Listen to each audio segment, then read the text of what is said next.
My name is Aurelia Chen. I'm 23 years old, and I'm standing backstage at my university graduation ceremony with my hands shaking so badly I can barely hold my speech. For most of my life, I believed that love was something you earned, that if you worked hard enough, sacrificed enough, proved yourself worthy enough, the people who were supposed to love you would finally see you. I spent 2 decades chasing that belief. I became perfect because perfect was the only language I thought my family understood. Today, I'm about to give the valedictorian speech at one of the most prestigious universities in the country. I should feel proud. I should feel accomplished. Instead, I feel like I'm about to shatter into 1,000 pieces because 3 minutes ago, my phone started buzzing with messages that reminded me of a truth I've been avoiding my entire life. No matter how extraordinary I become, I will never be enough for the people who should have loved me unconditionally from the start. This is the story of how I learned that sometimes the hardest thing you'll ever do is stop fighting for people who never fought for you. The backstage area smells like synthetic fabric and nervous sweat. Around me, other graduates are adjusting their caps, hugging their families, taking photos. I'm alone, staring at my phone screen, reading the same 3 messages over and over. The first one came from my younger brother, Connor. Mom collapsed. Hospital. Where are you? My heart stopped. My mother. Collapsed. Hospital. I was already reaching for my bag, already calculating how fast I could get to a car. Nyan when the second message arrived. This one was from my mother's phone, but the words were my father's. Don't you dare leave that stage. Your mother is fine. This is your day to finally make us look good. I read it twice. Then 3 times. My mother is fine. This is your day to finally make us look good. The third message came from Connor again. Dad says to ignore me. Sorry. I stand there in my borrowed graduation gown, borrowed because I couldn't afford to buy one, and feel something cold spread through my chest. It's not surprise. It's recognition. Of course this is happening. Of course, even today, even now, they've found a way to make this about control. Around me, the backstage coordinator is calling names, organizing the processional order. Someone bumps into me, apologizes, moves on. I look down at my shoes. They're black flats I've owned since high school, held together with fabric glue because the sole started separating 2 months ago. I couldn't afford new ones. I couldn't afford anything. I've worked 3 jobs for 4 years to stand here today. I slept 4 hours a night. I studied in library storage rooms and campus buildings after closing because I couldn't afford proper housing. I ate 1 meal a day, sometimes less. I sent money home every month. Money I didn't have, money I desperately needed. Because my parents told me they were struggling. They weren't struggling. Last week I saw photos on social media of the European vacation they booked. 2 weeks in Paris and Rome. Thousands of dollars. The same parents who told me they couldn't help with my tuition. The same parents who funded my brother's entire college experience while I took out $60,000 in student loans. The same parents who are sitting in the front row right now, smiling, holding a bouquet of flowers, waiting to watch me give this speech so they can tell their friends their daughter is valedictorian. I catch my reflection in a backstage mirror. I look exhausted. My eyes have dark circles no amount of concealer can hide. My face is thinner than it should be. The gown hangs loose on my frame because I've lost weight I couldn't afford to lose. But I'm here. I made it. And they want me to make them look good. Aurelia Chen? I turn. The dean's assistant is smiling at me, clipboard in hand. You're up in 2 minutes. Are you ready? Am I ready? I've been ready my entire life. I've been perfect, responsible, self-sufficient, invisible. I've carried my family emotionally and financially while they poured everything into my brother. I've sacrificed and suffered and survived, all while telling myself it would eventually matter. Yes, I say. I'm ready. The assistant nods and moves on. I look back at my phone. My father's message is still there. This is your day to finally make us look good. Not, we're proud of you. Not, you've worked so hard. Not, we love you. Make us look good. I think about the speech in my hands, the one I wrote 3 weeks ago, the safe one, the one that thanks everyone and says all the right things and makes no waves. Then I think about the other speech, the one I wrote 4 days ago, the one that's saved on my laptop back in my basement room, the one that tells the truth. The auditorium erupts in applause. Through the curtain gap, I can see the dean walking to the podium. He's about to introduce me. I can see my parents in the front row. My father is checking his watch. My mother is whispering to Connor, who's scrolling on his phone, barely paying attention. They came to watch me succeed so they can claim credit for it. They have no idea what it cost me to get here. The dean's voice booms through the speakers. It is my great honor to introduce this year's valedictorian, a student who exemplifies academic excellence, dedication, and perseverance. Please welcome Aurelia Chen. The applause swells. The curtain parts. The stage lights are blinding. I step forward, and for the first time in 23 years, I'm not thinking about making my family proud. I'm thinking about telling the truth. But I'm getting ahead of myself. To understand how I ended up on that stage, you need to understand where I came from. I grew up in a 3-bedroom house in a quiet suburban neighborhood. From the outside, we looked like an ordinary middle-class family. 2 parents, 2 kids, a dog named Biscuit. My father, Richard, worked as a mid-level manager at a manufacturing company. My mother, Susan, stayed home after I was born, though she often reminded us that she came from money and had given up a comfortable life to marry my father. I was 5 years old when Connor was born, and that's when everything changed. I don't remember my parents ever sitting me down and explaining that Connor would be treated differently. It just became normal, gradual. When, like watching a photograph fade in sunlight, you don't notice it happening until one day you realize the image is completely washed out. I remember being 10 years old, standing at the stove making spaghetti for dinner because my mother had taken Connor to his piano lesson. It was a Tuesday.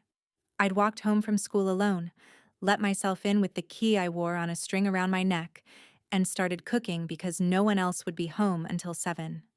The pasta water boiled over. I burned my hand trying to move the pot. I ran cold water over my skin and didn't tell anyone when they got home because Connor was excited about learning a new song, and my mother was proud, and I'd learned by then that my small pains didn't register in a house that revolved around my brother. When I was 12, school photos were coming up. When I was wearing the same dress I'd worn the year before, a hand-me-down from my cousin that was too big in the shoulders. My mother took me to the photography session in the morning, then took Connor shopping that afternoon for a new button-down shirt and khakis. "You don't mind, do you, sweetheart?" she'd said, not really asking. "Connor's growing so fast, and you're always so easy about these things." I didn't mind. I'd taught myself not to mind. By the time I was 14, I had perfected the art of being invisible. I studied at the kitchen table late into the night while my parents watched Connor's soccer games on the living room TV, cheering and high-fiving when he scored.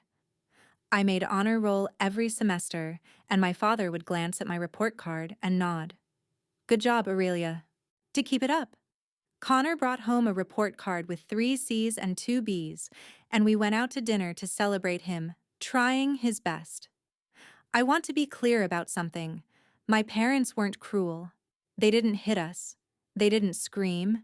They didn't lock me in closets or starve me or do any of the dramatic things you see in movies about bad families.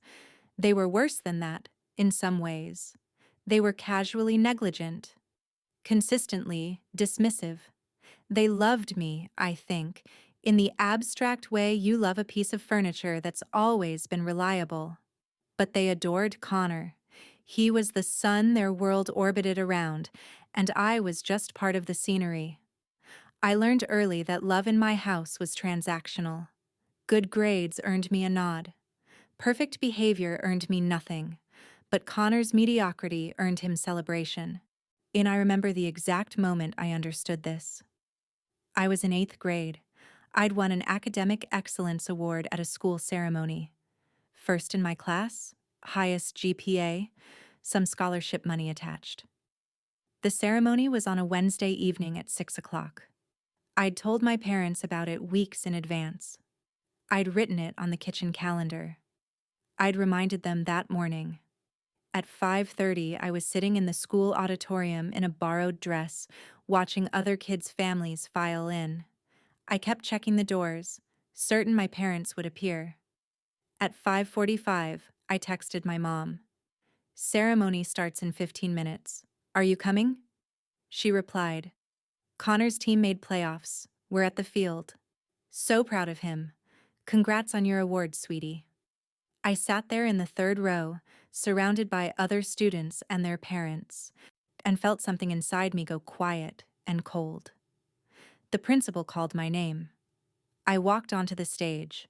I accepted my certificate. The audience applauded, other people's parents, clapping for me because mine weren't there. I stood at that podium, holding my award, and scanned the audience one more time. I don't know what I was hoping for. That they'd show up late, maybe.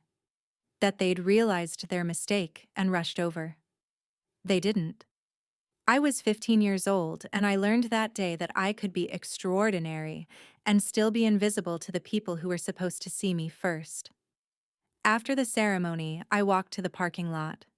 Other kids were taking photos with their families, going out for ice cream, celebrating. I called my dad. Hey, sweetheart, he answered. I could hear cheering in the background. How'd it go? I won, I said. That's great. Listen, we're still at Connor's game. Can you get a ride home? We'll be back late. Sure, I said. I didn't have a ride.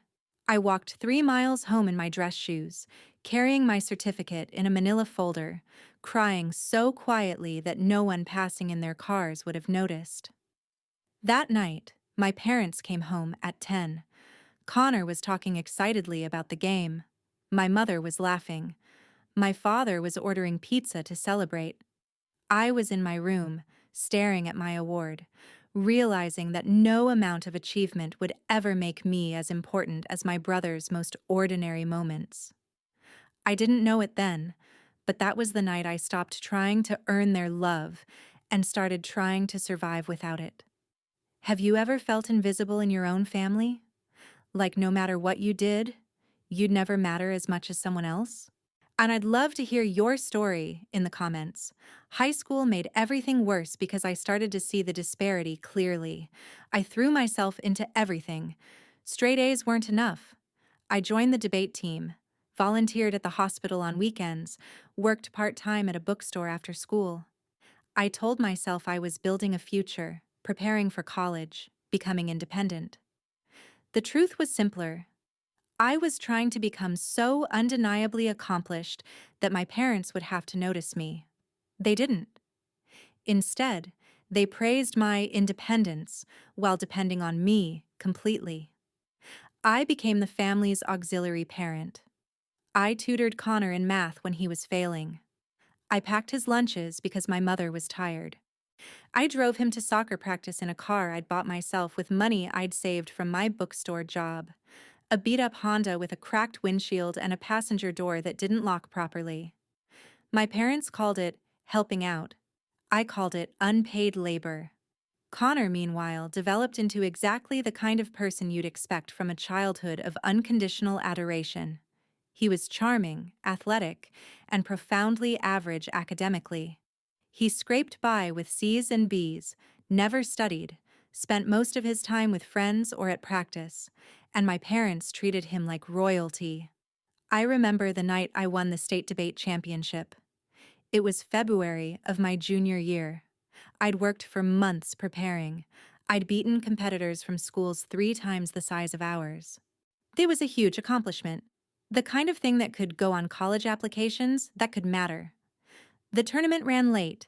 The final round ended at 9:30 p.m. My parents were supposed to pick me up at 10. At 9:45, I texted, "We won! Heading to parking lot now." No response. At 10:15, "Where are you?" At 10:30, my mother finally replied, "So sorry, honey. We're at Connor's birthday dinner with his friends. Can you get a ride?" It wasn't Connor's birthday. His birthday was in November. This was a pre-birthday celebration, because he'd asked for one. I sat in that empty school parking lot holding my trophy and called my father. He answered on the fourth ring. I could hear restaurant noise in the background, laughter, clinking glasses, music. "Dad?" "Hey, Aurelia, what's up?" He sounded distracted. "I'm still at school. The tournament ended an hour ago." A pause. "Oh, right. Can you catch a ride with one of your teammates?" "Everyone already left." Another pause, longer this time. Then a sigh. The kind of sigh that told me I was being inconvenient. "Okay, we'll be there in 40 minutes. Wait inside where it's safe." They showed up at 11:20, an hour and a half late. Connor was in the back seat, scrolling on the new phone they'd bought him the week before. My mother twisted around as I got in. "How'd it go?" "I won," I said quietly. "That's wonderful. We're so proud of you." She turned back to my father. "Richard, we should stop for gas on the way home." Nobody asked about the tournament. Nobody asked to see the trophy. Connor didn't even look up from his phone. That was the night I realized my achievements didn't matter to them because I didn't matter to them, not the way Connor did. But the worst moment came 5 months later, in the spring of my senior year. I'd been accepted to a prestigious university with a partial scholarship, 60% of tuition covered. It was a dream school, the kind of place I'd fantasized about attending since middle school. The acceptance letter arrived on a Tuesday afternoon. I was so excited I could barely breathe. I waited until dinner that night to tell them. I wanted it to be special. I'd even imagined what they might say, how proud they'd be, how they'd celebrate, how finally, they'd see me. I put the letter on the table next to my mother's plate. "What's this?" she asked, picking it up. "My acceptance letter. To Thornfield University. I got in." She scanned it quickly, her expression polite but distant. "That's nice, honey. Nice. 4 years of perfect grades, leadership positions, volunteer work, extracurriculars, essays, interviews, reduced to nice." My father glanced over. "Thornfield's expensive, isn't it?" "I got a partial scholarship," I said. My voice sounded small. "It covers 60%. And the rest?" 40%. I was hoping. "We can't help with that, Aurelia." My father's tone was final. "We're saving for Connor's college fund. He'll need full support since he's not academic like you. You'll figure it out. You always do." My mother nodded, already turning her attention back to Connor.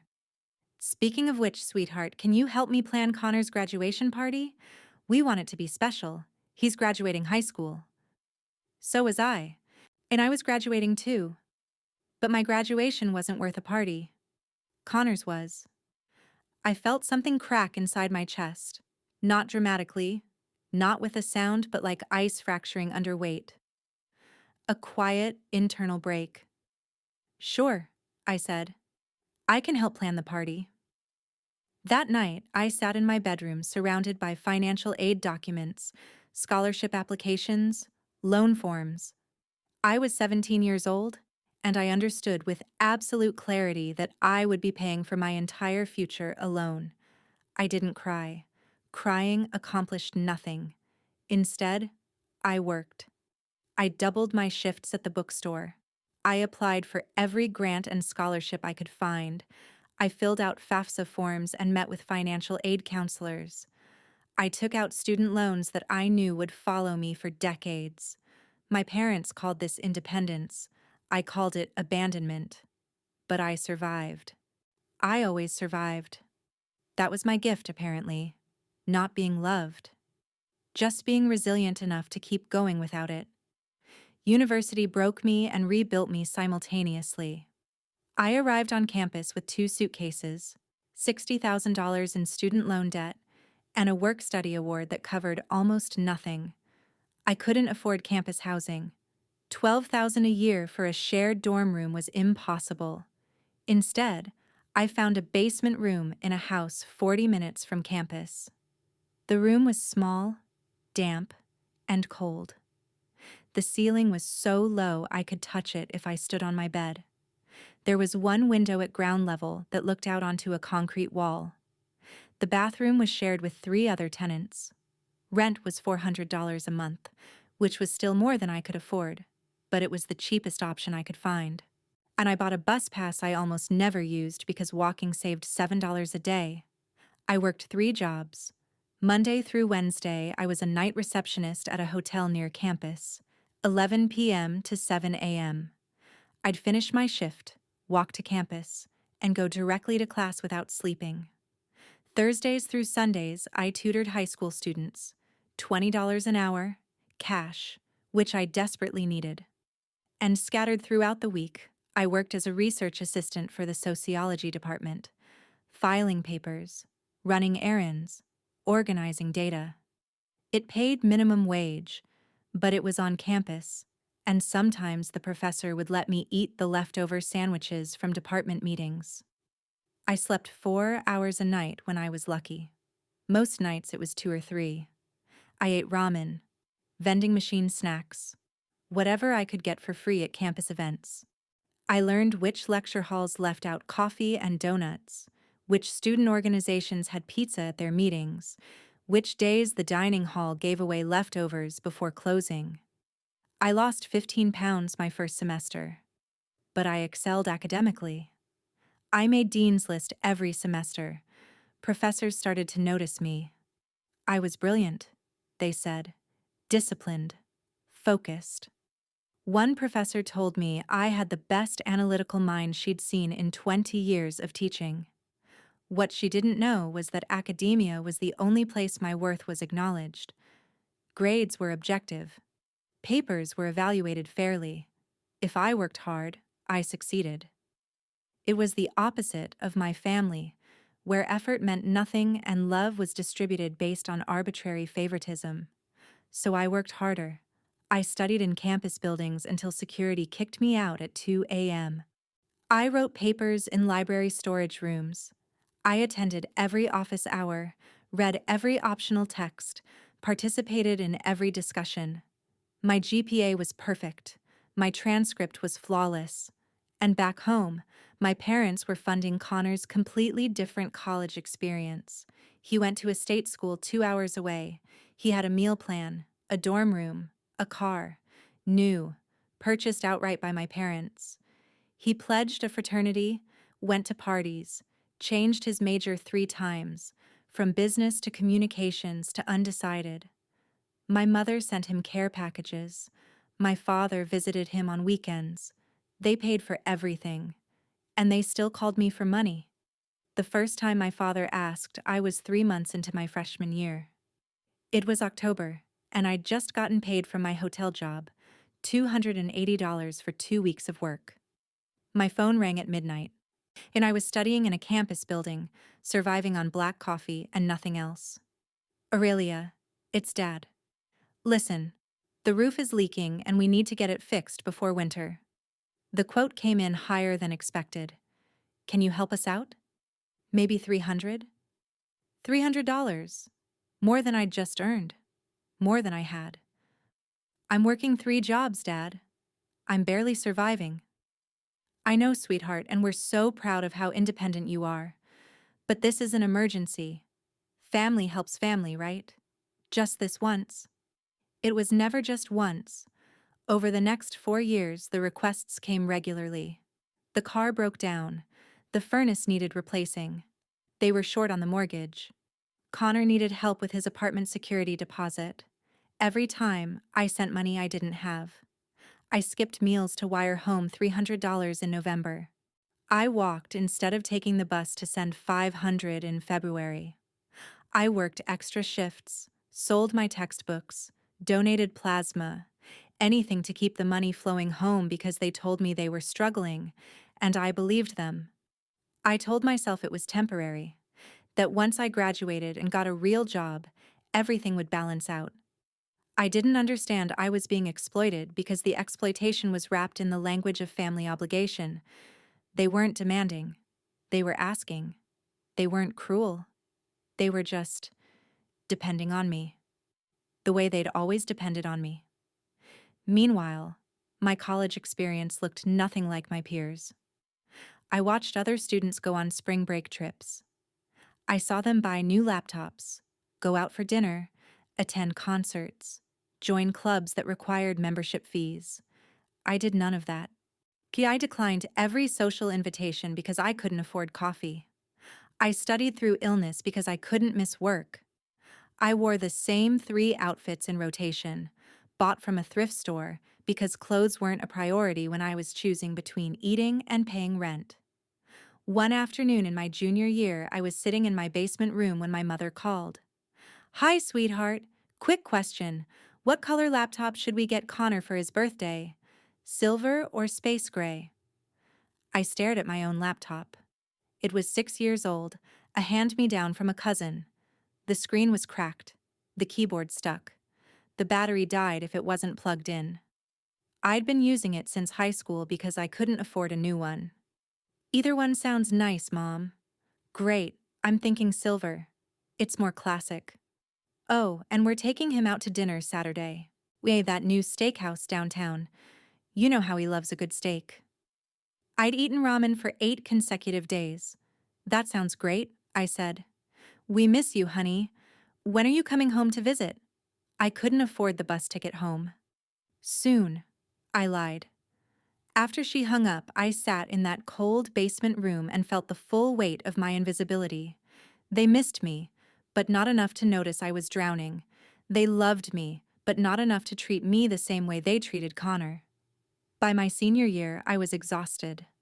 Not just physically, though I was that too. Chronically sleep-deprived, malnourished, running on caffeine and willpower. I was emotionally hollowed out. I'd sacrificed everything: my health, my social life, my sense of safety. I'd worked myself to the bone, sent home thousands of dollars I desperately needed, and maintained perfect grades through sheer force of will. And I was still invisible, but I kept going, because that's what I'd learned to do: survive, endure, keep moving forward even when every part of me wanted to collapse. I was 3 months from graduation when everything changed. The email arrived on a Tuesday morning in February, 3 months before graduation. Subject: Valedictorian selection. "Congratulations," I read it 3 times before I let myself believe it. I'd been selected as valedictorian, top of my class, highest GPA in the university's history for my program. I would give the commencement speech at graduation. 4 years of relentless work. 4 years of sacrifice and exhaustion and pushing through when I had nothing left. It had all led to this. I sat in the campus library, staring at the screen, and felt something I hadn't felt in years: pure, uncomplicated joy. I called home. My mother answered on the 3rd ring. "Hello? Mom."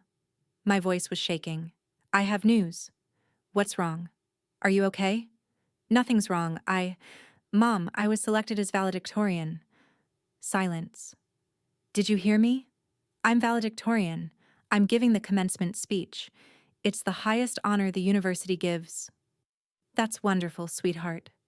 Her tone was warm but distracted.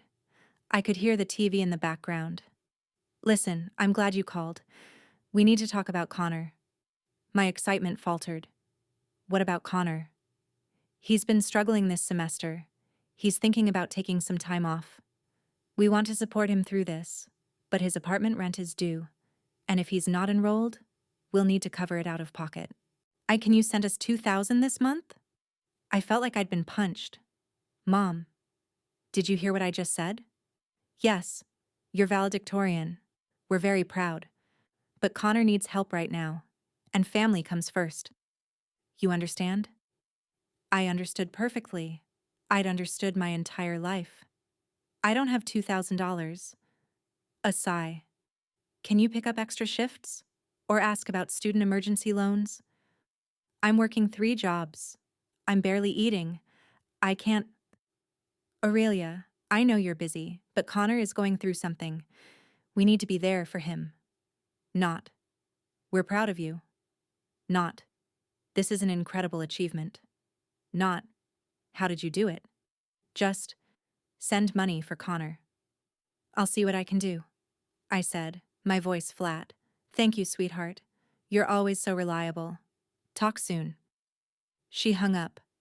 I sat there in the library, surrounded by students studying and laughing and living normal lives, and felt something inside me break. Not crack this time. Break completely. I'd been named Valedictorian, the culmination of 4 years of brutal sacrifice, and my mother had dismissed it in 30 seconds to ask for money for my brother. I went back to my basement room and started looking through my phone. Old messages, bank statements. I needed to see it clearly. I needed to know I wasn't imagining the disparity. The evidence was overwhelming. September, freshman year. Can you send $500? Car repair emergency. November, $300 for furnace. Just this once. January, $400. Roof leak got worse. March, $800. Connor needs help with books and supplies. On and on, for 4 years. I opened my banking app and calculated every transfer I'd made home.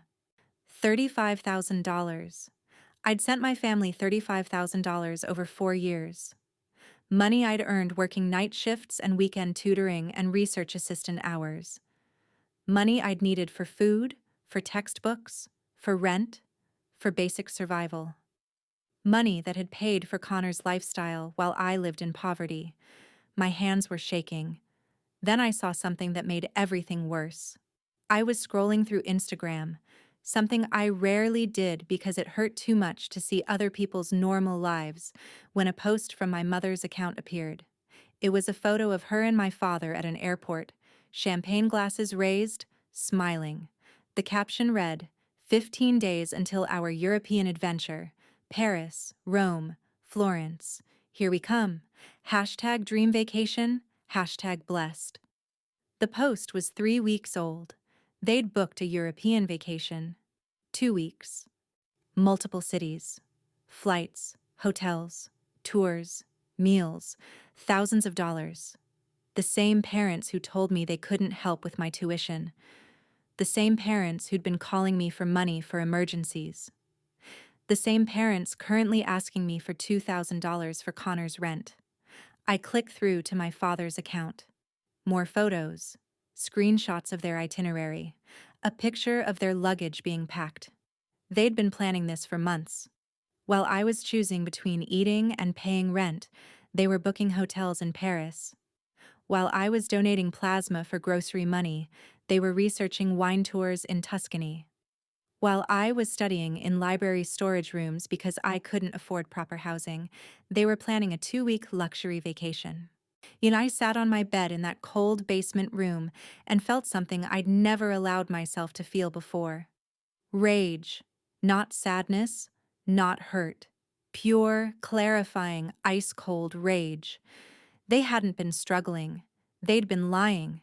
They'd manipulated my guilt, my sense of family obligation, my desperate need to be a good daughter. They'd taken $35,000 from me while funding Connor's comfortable life and planning expensive vacations for themselves. And when I'd achieved something extraordinary, something that should have made them burst with pride, they'd dismissed it to ask for more money.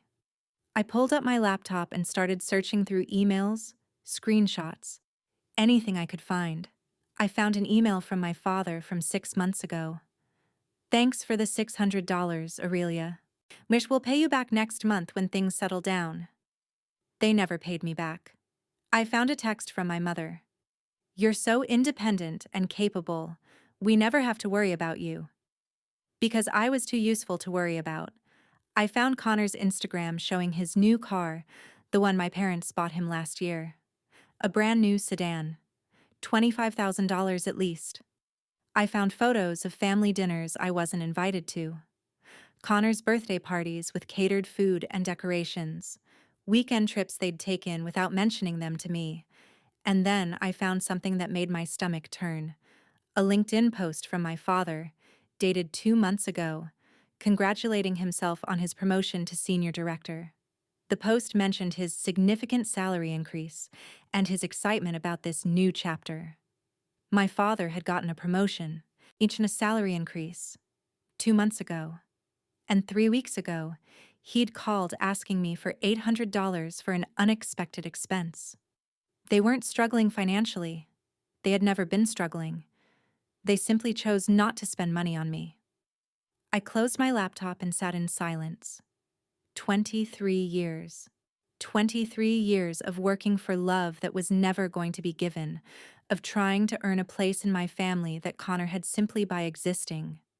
I thought about the valedictorian speech I was supposed to give, the one I'd started writing last week, the safe one, the one that thanked everyone and said all the right things. And then I thought about the truth. About standing in front of 1,000 people and telling them what it actually took for me to be on that stage, for the first time in my life. And I decided to stop protecting my parents from the consequences of their choices. I opened my laptop and started writing. Not the speech they expected, the speech they deserved. I spent the next 2 weeks in a state of focused, quiet fury. Every night after work, I came back to my basement room and documented everything. I wasn't acting on impulse. I wasn't being emotional. I was building a case, the way I'd learned to build research papers, methodically, with evidence, with facts.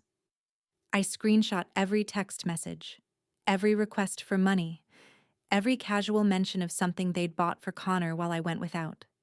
I pulled bank statements going back 4 years. Every transfer I'd made to my parents' account. $300 here, $500 there, $800 in March of sophomore year when they claimed the furnace was broken, $700 in October when they needed emergency car repairs. I created a spreadsheet.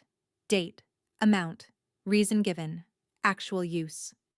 The numbers were devastating. $35,420. That's what I'd sent home over 4 years. My own student loan debt, $63,000. Connor's student loan debt, 0.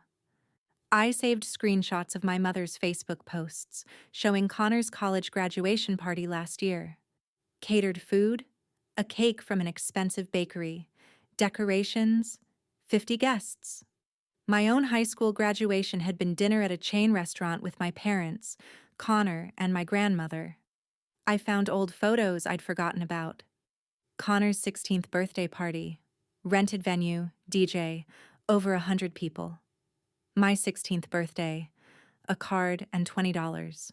And I saved the Instagram posts showing the European vacation planning, the LinkedIn post about my father's promotion, the photos of Connor's new car, his apartment, his spring break trips.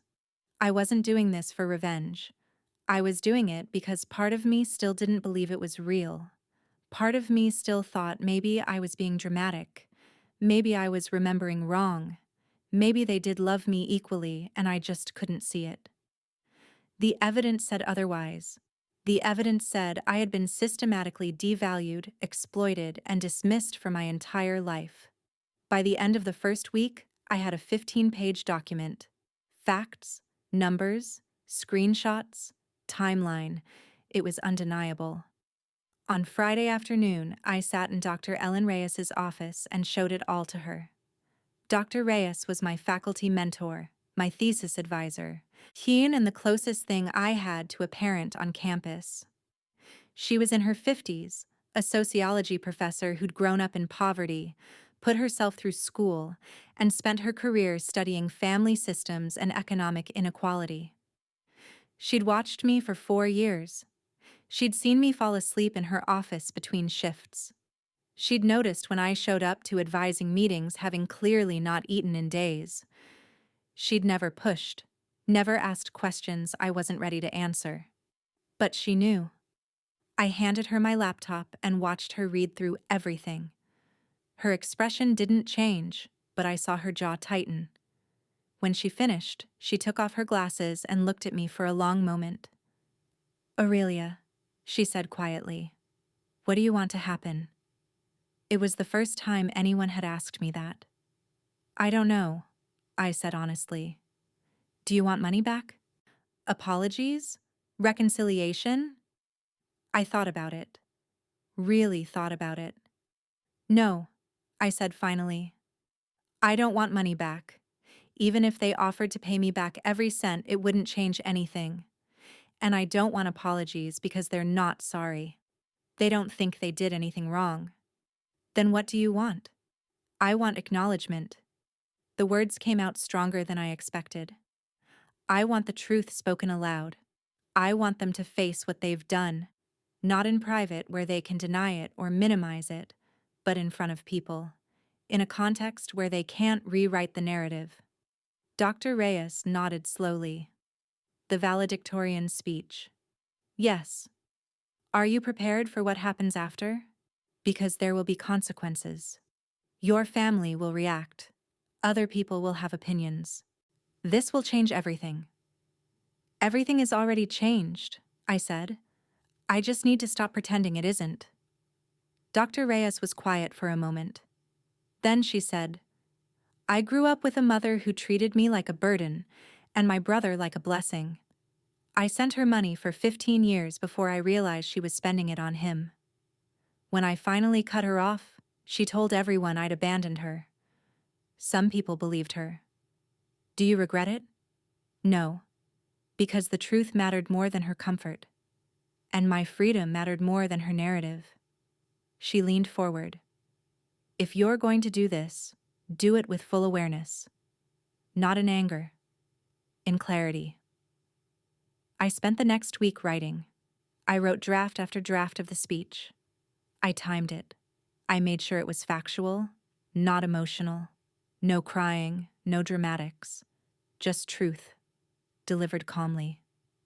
Dr. Reyes read every version and gave me feedback. "Take out this line. It sounds defensive. Rephrase this part. You want facts, not accusations."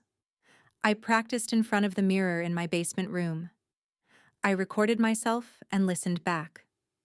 I made sure my voice stayed steady, that I didn't sound angry or hurt, just honest. I prepared for every possible reaction. For my parents to deny everything. For people to think I was ungrateful. For my family to never speak to me again.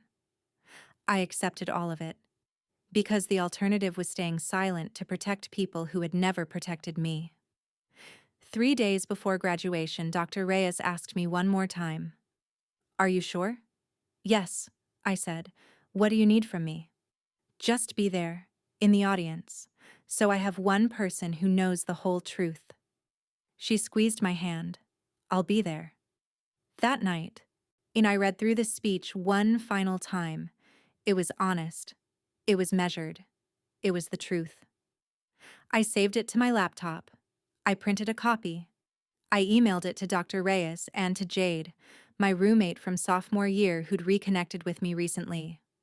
Subject line: "In case I lose my nerve." I wouldn't. For 23 years, I'd been silent. For 23 years, I'd protected my parents' image at the expense of my own reality. Not anymore. The truth doesn't need to be loud, Dr. Reyes had told me. It just needs to be said. And in 3 days, I was going to say it. The final week before graduation, Dr. Reyes became my anchor. We met every day in her office.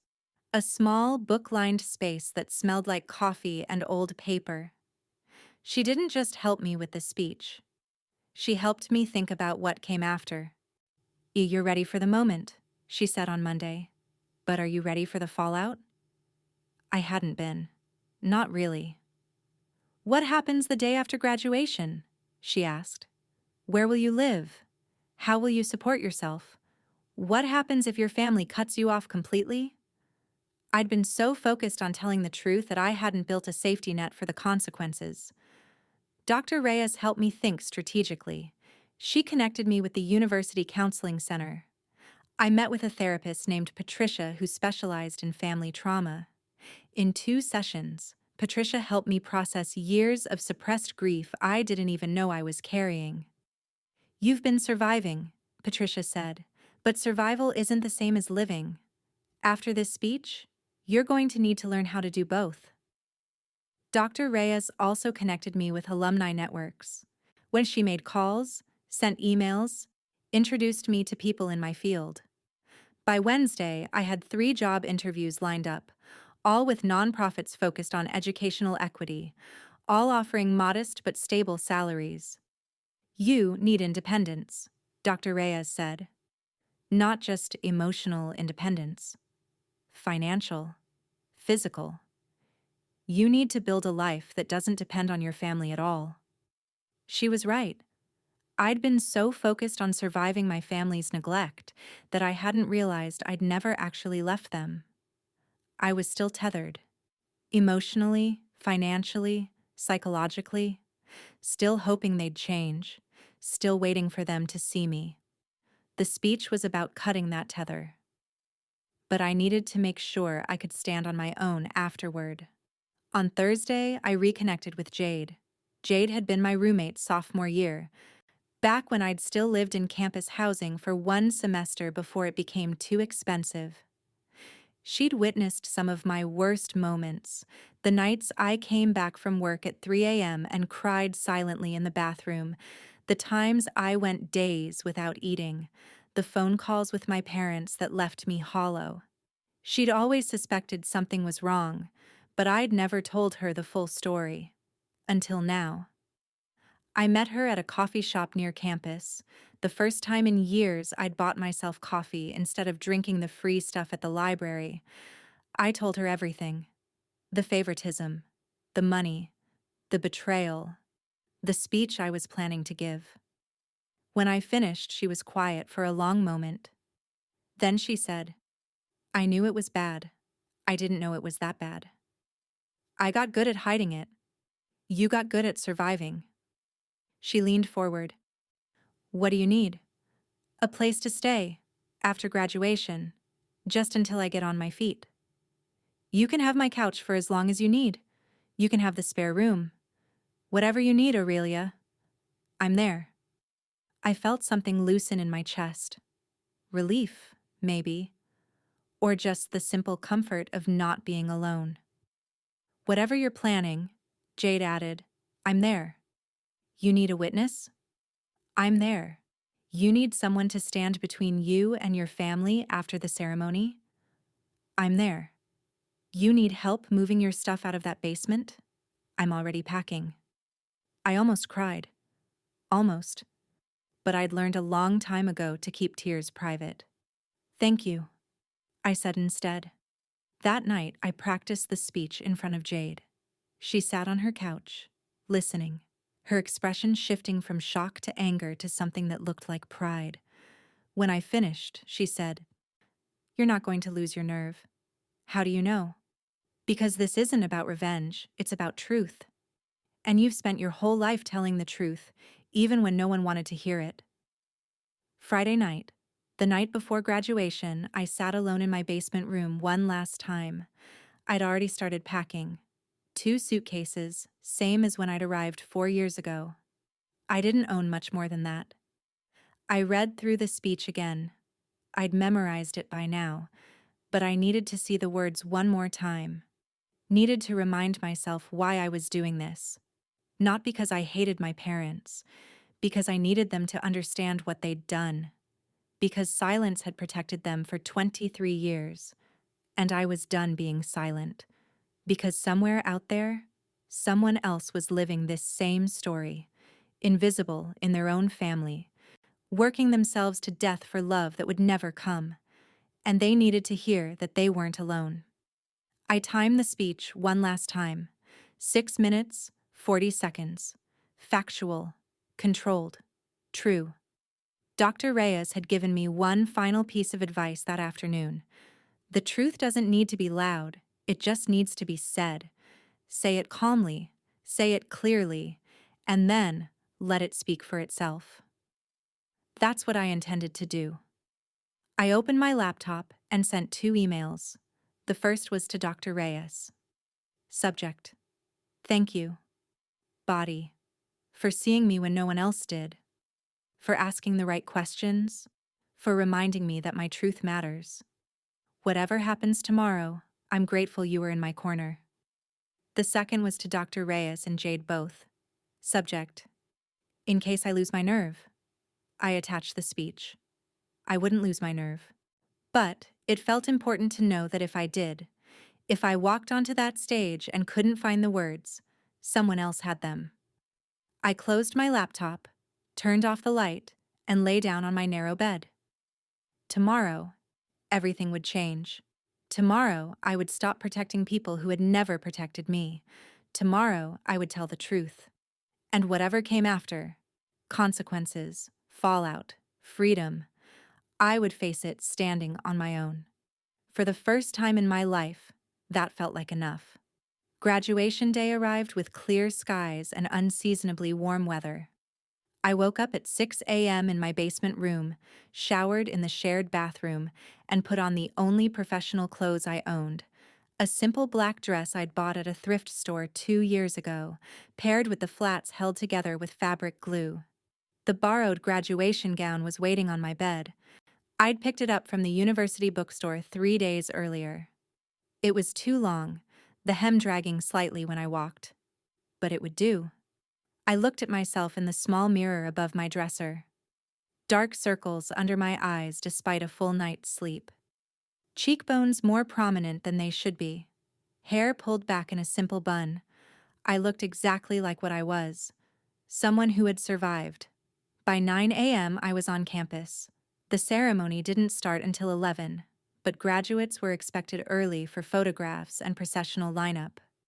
I walked through campus one last time, past the library where I'd spent countless nights, past the building where I'd worked as a research assistant, past the classroom where Dr. Reyes had first told me I was brilliant. 4 years. It felt like a lifetime. The staging area behind the auditorium was chaos. Hundreds of graduates in identical gowns, families taking photos, people laughing and hugging and crying happy tears. I stood alone, holding my speech in hands that wouldn't stop trembling. That's when I saw them. My parents were in the auditorium. I could see them through the gap in the curtains. Front row, center section. My mother wore a lavender dress and held a small bouquet of flowers. My father was checking his watch. Connor sat beside them, scrolling on his phone, looking bored. They'd come. Of course they'd come. This was their moment too, in their minds. The moment they could tell their friends their daughter was valedictorian. The moment they could claim credit. They had no idea what was about to happen. My phone buzzed. A text from Dr. Reyes. I'm in the faculty section, 3rd row. Mun, you've got this. Another from Jade. Front row, left side. I'm recording everything. You're going to be amazing. I put my phone away and closed my eyes, breathing slowly. Around me, the energy was building. The dean's assistant was calling out instructions, organizing the processional order. Someone bumped into me, apologized, moved on. Aurelia Chen?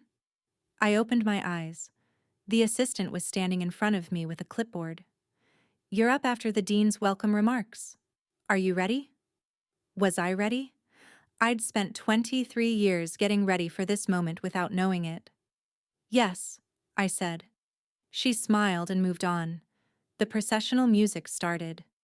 Pomp and circumstance, that familiar melody that's played at every graduation in America.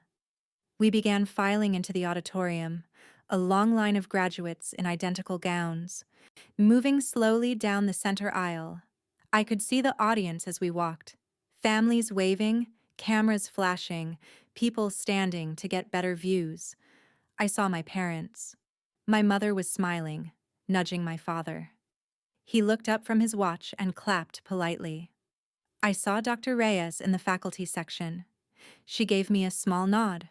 I saw Jade in the front row, phone already recording. We took our seats. The dean approached the podium. He welcomed everyone, made some jokes, acknowledged the faculty. The standard graduation speech preamble. Then he said the words I'd been waiting for. It is my great honor to introduce this year's valedictorian, a student who exemplifies academic excellence, dedication, and perseverance. In 4 years at this university, she has maintained a perfect GPA while working multiple jobs and contributing to groundbreaking research in our sociology department. She is a scholar, a leader, and an inspiration to her peers. Please welcome Aurelia Chen. The applause was thunderous. I stood. My legs felt unsteady, but I made them move. I walked to the podium, climbed the 3 steps to the stage, and stood in front of 1,000 people. The lights were bright, almost blinding. I placed my speech on the podium and looked out at the audience. I found Dr. Reyes first. She was watching me with absolute focus, her expression calm and certain. Then I found Jade, phone still recording, tears already in her eyes. Then I found my parents. My mother was beaming. My father was sitting up straighter, proud posture. Connor had finally put down his phone. They thought this was their moment. I took a breath and began. Thank you, Dean Morrison. Thank you to the faculty, to my fellow graduates, and to all the families and friends here today to celebrate. Standard opening. My voice was steady. 4 years ago, I arrived at this university with 2 suitcases, $60,000 in student loan debt, and no idea how I was going to make it through. I'd like to tell you how I did it. Not because my story is unique, I know it's not, but because I think the truth matters. The audience was settling in, expecting the usual valedictorian speech about hard work and following your dreams. I shifted my tone. I worked 3 jobs while maintaining a 4.0 GPA. I was a night receptionist at a hotel from 11 p.m. to 7 a.m., 3 nights a week. I tutored high school students on weekends. I worked as a research assistant in the sociology department. I slept an average of 4 hours per night. I lived in a basement room 40 minutes from campus because I couldn't afford housing. I walked most days to save bus fare. I ate 1 meal a day, sometimes less. I studied in campus buildings until security made me leave because I had nowhere else to go. The audience was growing quieter. This wasn't the usual script. My mother's smile was fading. I did all of this while sending money home to my family. Over 4 years, I sent $35,000 to my parents. Money I earned working those night shifts and weekend tutoring sessions. Money I desperately needed for food, for textbooks, for rent. I could see my father's face going pale. I sent that money because my parents told me they were struggling financially, that they needed help with emergency repairs, with bills, with my brother's expenses. I believed them. I wanted to be a good daughter. I wanted to help. I paused. The auditorium was completely silent now. 2 months ago, I learned my parents were planning a 2-week European vacation. Last year, they bought my brother a new car, paid in full. They funded his entire college experience. He graduated with no student loan debt. He had a meal plan, a dorm room, spending money. He pledged a fraternity. He changed majors 3 times. My parents paid for all of it. Connor had gone very still in his seat. When I asked my parents for help with tuition, I was told they were saving for my brother's future. I was told I would figure it out because I was independent and capable. I was told that family comes first, which apparently meant everyone in my family except me. My voice didn't break. I'd practiced this too many times to break now. I'm not telling you this for sympathy. I'm telling you because silence protects the wrong people. I spent 23 years believing that if I worked hard enough, sacrificed enough, proved myself worthy enough, I would earn my family's love. I was wrong. I looked directly at my parents now. My mother's face was frozen in shock. My father was staring at me like he didn't recognize me. You cannot earn what should have been freely given. Love is not transactional. Worth is not measured by usefulness, and I owe nothing to people who only valued me for what I could provide. Someone in the audience gasped. I heard whispers starting. To every student here who has carried more than they should, who has been unseen by people who should have seen them, you are not invisible to me. Your worth is not measured by how hard you work or how much you sacrifice. You deserve to be loved for who you are, not for what you can give. I gripped the edges of the podium. I became valedictorian despite my family, not because of them. I did it alone, and I'm proud of that, because it taught me that I am enough, exactly as I am, even if the people who should have told me that never did. The silence was absolute. I want to thank the people who actually supported me. Dr. Ellen Reyes, who saw me when I was invisible.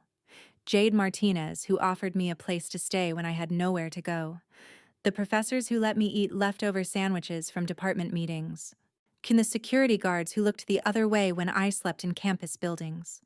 The strangers who showed me more kindness than my own family. I took a breath. To the class of 2024, you did it. You survived 4 years of challenge and growth and change. Some of you had families cheering you on every step of the way. Some of you, like me, did it alone. Both are valid. Both are worthy of celebration. I looked at my parents one last time. And to the families here today, love the people in front of you. See them. Value them. Not for what they achieve or provide, but for who they are. Because the cost of being invisible in your own family is higher than you can imagine. I stepped back from the podium. Thank you. For 3 seconds, there was absolute silence. Then the applause started. It began in scattered pockets. A few people in the back, some students in the graduating class. Then it grew. Faculty members standing, students on their feet. The applause building and building until it was deafening. I saw Dr. Reyes standing, tears streaming down her face, clapping with her hands above her head.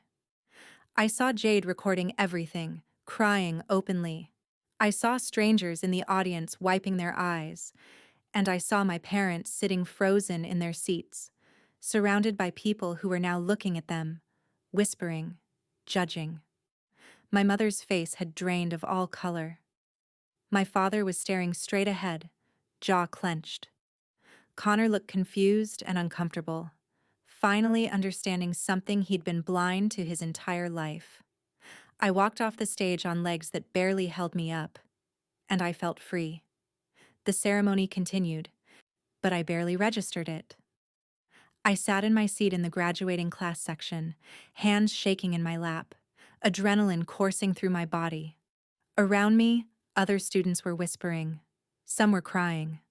A girl 2 rows ahead turned and gave me a thumbs up. The dean finished his remarks. Diplomas were distributed. Names were called. The class of 2024 officially graduated. When the ceremony ended and we threw our caps in the air, my phone exploded with messages. My father: "How could you embarrass us like this? In front of everyone? How dare you?" My mother: "You've ruined everything. People are asking questions. Family, friends, colleagues, everyone. What were you thinking?" Connor: "What the hell, Maya? You made us look like monsters." I stared at the messages and felt nothing. No guilt. No regret. Just a calm, clear certainty. I blocked all 3 numbers. I didn't owe them an explanation. I didn't owe them access. I didn't owe them anything. As soon as I stepped outside the auditorium, people surrounded me. A woman in her 40s grabbed my hands, tears in her eyes. "Thank you for saying that. My daughter is going through the same thing with her family, and I didn't know how to help her. Thank you." A professor from the English department hugged me. That was the bravest thing I've ever seen. An older man approached, introducing himself as an alumnus. I work in educational policy. I'd love to talk to you about your experiences. We need voices like yours. Students I'd never met came up to me, sharing their own stories. Parents who favored one child, families who expected financial support without reciprocating, people who'd felt invisible their entire lives. I thought I was the only one girl said, crying. You're not, I told her. You're not alone. Dr. Reyes found me in the crowd and pulled me into a tight hug. She didn't say anything. She didn't need to. Jade was recording everything on her phone, dozens of people congratulating me, sharing their stories, offering support. This is documentation, she said when I asked why. In case your family tries to twist the narrative later. I want proof of how people actually reacted. Meanwhile, across the lawn, I could see my parents surrounded by a different kind of crowd. Family friends, distant relatives, people who'd been at the ceremony. The whispered conversations were happening, the judgmental looks, the questions. I watched my mother try to save face, gesturing animatedly, clearly explaining. Probably saying I'd exaggerated, that I was dramatic, that I didn't understand the full picture. But too many people had seen the truth in my composure, in the facts I'd presented, in the calm way I'd delivered them. My father tried to leave quickly, but someone stopped him. A cousin of my mother's that I vaguely recognized. There was a tense conversation. My father's face was red. The cousin looked angry. Connor stood off to the side, looking lost. A local journalist approached me, business card in hand. I write for the education section of the paper. Would you be willing to talk about educational inequality and family financial dynamics? Your story is important. I took her card. Maybe. Let me think about it. By mid-afternoon, I was exhausted. Jade drove me back to my basement room to pack my things. It didn't take long. 2 suitcases, a backpack, a box of books. 23 years of life fit into the trunk of Jade's car. As we drove away, I looked back at that house one last time. 4 years I'd lived there. 4 years of cold, damp isolation. I wasn't sad to leave. Over the next few days, the ripples spread. My extended family started reaching out. An aunt I barely knew sent me an email. I always thought the favoritism was wrong. I should have said something. I'm sorry I didn't help sooner. A grandmother sent a check for $5,000 with a note. I'm sorry, Aurelia. I wish I'd known. I didn't cash the check. I didn't need retroactive support from people who'd stayed silent for years. What I needed was my freedom. My parents attempted reconciliation, but never directly. They sent messages through relatives. My father's sister called me. Your father wants you to know he's hurt by what you said. He thinks you should apologize for airing private family matters in public. No, I said simply. Aurelia, he's your father. And I was his daughter. Tell him if he wants to talk to me, he can call me himself and start with an apology. He never called. My mother sent a text from a new number I hadn't blocked. We raised you better than this. You've embarrassed the entire family. I blocked that number too. Connor sent an email 3 days after graduation. It was short and awkward. Aurelia, I don't really know what to say. I didn't realize things were so different for us. I guess I never thought about it. I'm not sure what you want me to do now, but I wanted you to know I read what people are saying, and I'm starting to understand. I don't know if that matters to you. I read it twice. It wasn't an apology, not exactly, but it was acknowledgement. That mattered. A little. I wrote back, brief and kind. Thank you for reaching out. I don't hate you, Connor, but I need distance from our family right now. I hope you understand. He didn't respond. I didn't expect him to. The power shift was complete. For 23 years, I'd been asking for their approval, their attention. their love. Now they were asking for mine, or at least, asking me to protect their reputation by staying silent. I refused. I moved into Jade's spare room. I started my new job as a research coordinator at a nonprofit focused on educational equity. A modest salary, but stable. Mine. I began therapy with Patricia twice a week, processing years of emotional starvation. And slowly, carefully, I started building a life that wasn't defined by surviving my family.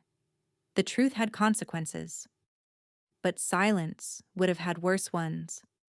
I sat in Jade's apartment one evening, laptop open, and started writing again.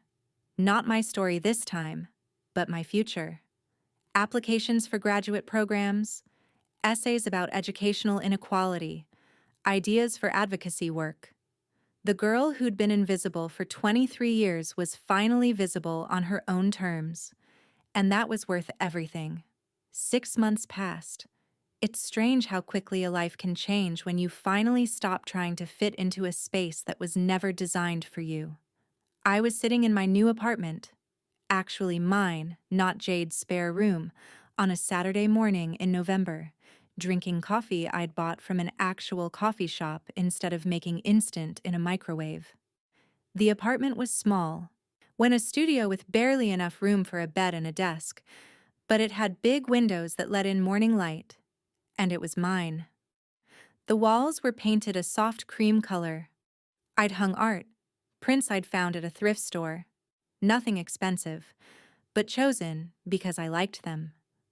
There was a bookshelf I'd assembled myself, a small table with 2 chairs, plants on the windowsill that I was learning to keep alive. For the first time in my life, I had a space that felt like home.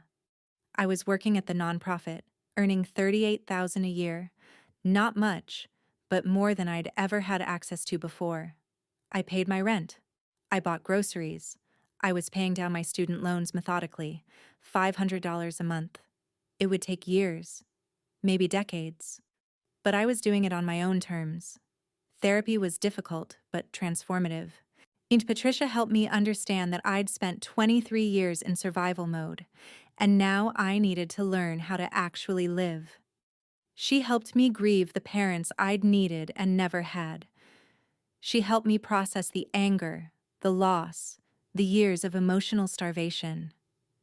"You weren't responsible for fixing your family," she said in one session. "You were a child placed in an adult role. The fact that you survived it with your integrity intact is remarkable."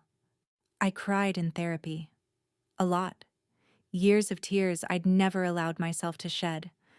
But outside of therapy, I was learning to exist without that constant weight. I reconnected with old friends from college, people I'd isolated myself from because I'd been ashamed of my circumstances. They welcomed me back without judgment. "We knew something was wrong," one friend said. "We just didn't know how to help." I started saying yes to invitations, dinners, movie nights, weekend trips to the coast. Simple, normal things that I'd never allowed myself before. I learned what it felt like to rest, to have a Saturday with no work, no obligations, nothing urgent, to lie on my couch and read a book just because I wanted to. I learned what it felt like to be a person instead of a survival machine. My relationship with my extended family became clearer too. Some relatives wanted to maintain connection. They respected my boundaries. I wouldn't discuss my parents. I wouldn't attend family events where they'd be present, and I wouldn't explain myself repeatedly. My grandmother sent me letters every few weeks, short, kind notes asking how I was doing. She never pushed for reconciliation. She just wanted me to know she was thinking of me. I appreciated that. Other relatives drifted away. They thought I was being dramatic, unforgiving, disrespectful. They chose my parents' version of events. I learned that was acceptable. Not everyone would understand. Not everyone needed to. Connor reached out once more, in August. An email longer than the first. He admitted he'd been thinking about our childhood a lot. He acknowledged the disparity, how our parents had treated us differently, how he'd benefited from favoritism without recognizing it. He didn't quite apologize, but he came close.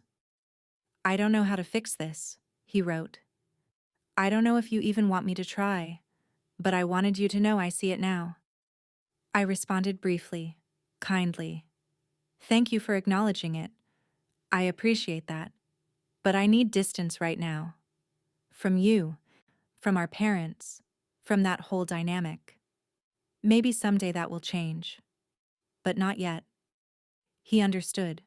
Or at least, he didn't push. My parents never directly apologized. My mother sent a birthday card in September with a generic message: "Wishing you happiness on your special day. Love, Mom." No acknowledgement of what had happened, no accountability, just a card, as if everything was normal.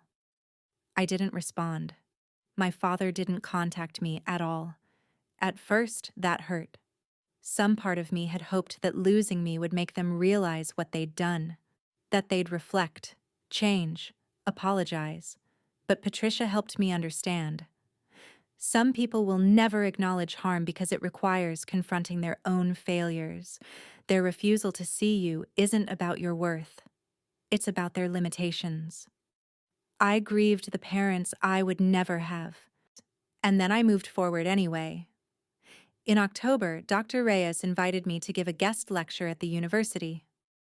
I stood in front of a classroom of first-generation students and talked about navigating family expectations, financial independence, and self-worth. I told them about working 3 jobs, about living in a basement, about sending money home while going hungry. I told them about the speech, and I told them what I wished someone had told me. Your worth is not conditional. You don't have to earn love through achievement. You don't have to sacrifice yourself to prove you matter. You already matter. After the lecture, a young woman approached me.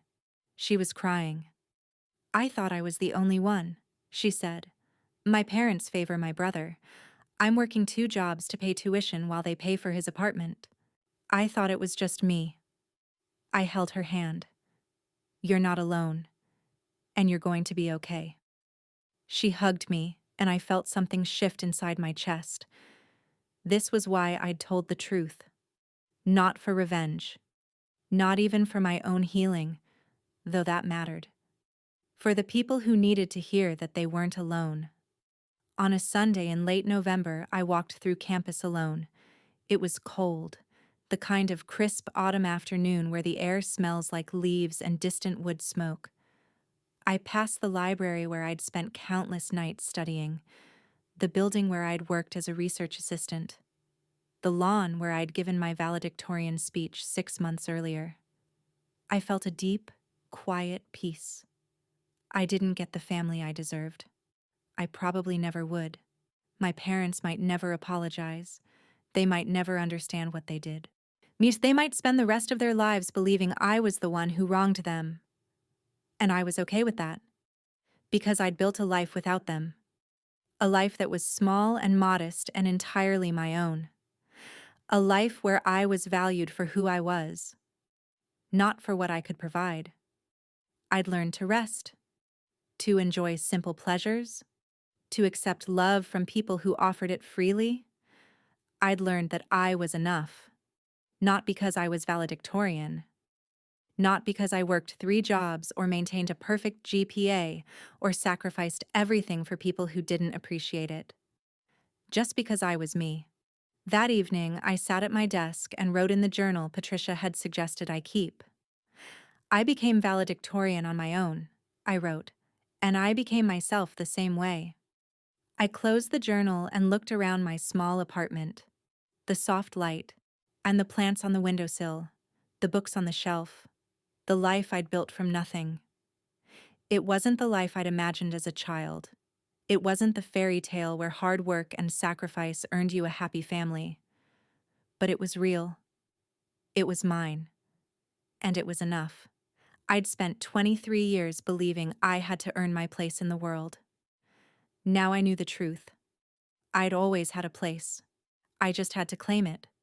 If this story resonated with you, I want you to know something. Your worth is not measured by how much you sacrifice or how hard you work to earn love.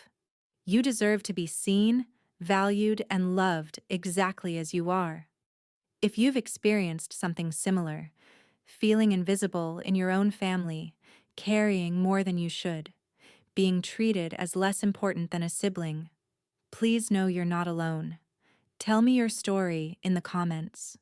Let's remind each other that we're worth more than the roles we were forced to play.